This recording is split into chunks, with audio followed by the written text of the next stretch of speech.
আমি কি করে বেরোই সারা জীবনে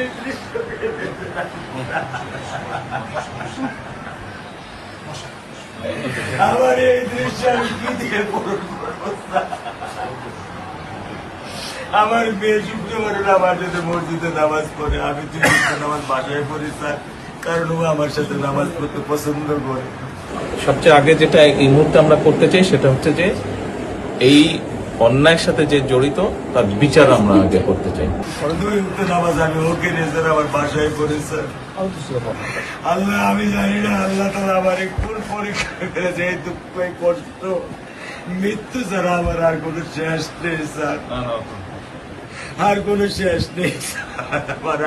এই মেয়ে লেখাপড়ার দায়িত্ব মাননীয় প্রধানমন্ত্রী নেবে। আপনাদেরকে শক্ত হতে হবে না, আপনার তো বড় মেয়েটা রয়ে গেছে, এখন তো ওর জন্য আপনাদেরকে শক্ত থাকতে হবে।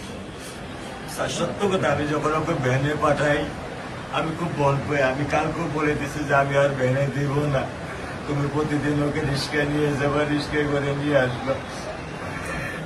আমি ক্লান্ত স্যার, 10 বছর বয়স থেকে স্যার অবহেলা পেতে পেতে পেতে পেতে স্যার আমি আর নিতে পারতেছি না স্যার। আল্লাহ আমার ভাগ্য দিচ্ছে, আমি কি করতেছি কি করব?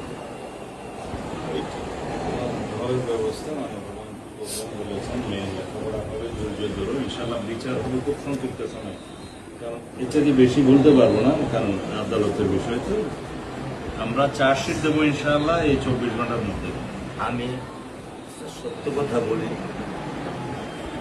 আমার 55 বছর বয়সে আমি এত দ্রুত, এত সুন্দর, এত সুচারুভাবে আমি কখনো দেখিনি।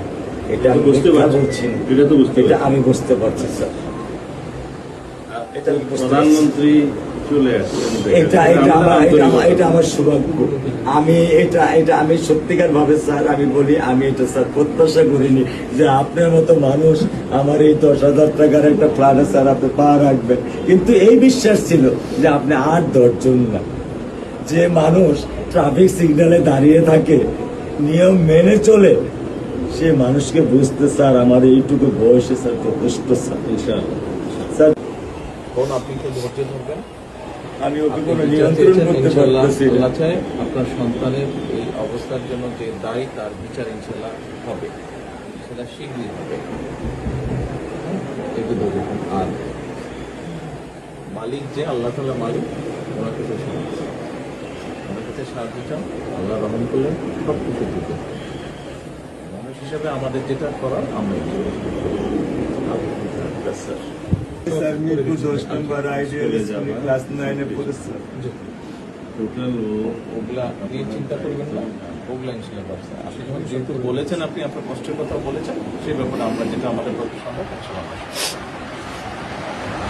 আপনি কিছু বলবেন? না, আমার স্বামী যেটাই বলছে যে আমার চাওয়া স্যার, আপনি আমাদের একটু মেহরবানি করে আমাদের খেয়াল রাখবেন, মেহরবানি করে দেন।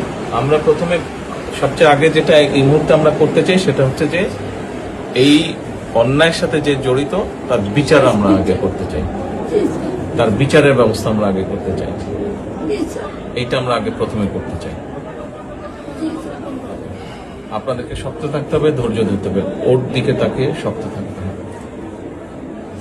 এক সন্তান আল্লাহ নিয়ে গেছে, আরেক সন্তান আপনার কাছে আছে, ওর কথা মনে করে আপনাদের শক্ত থাকতে হবে, ওর দিকে তাকে। ঠিক আছে?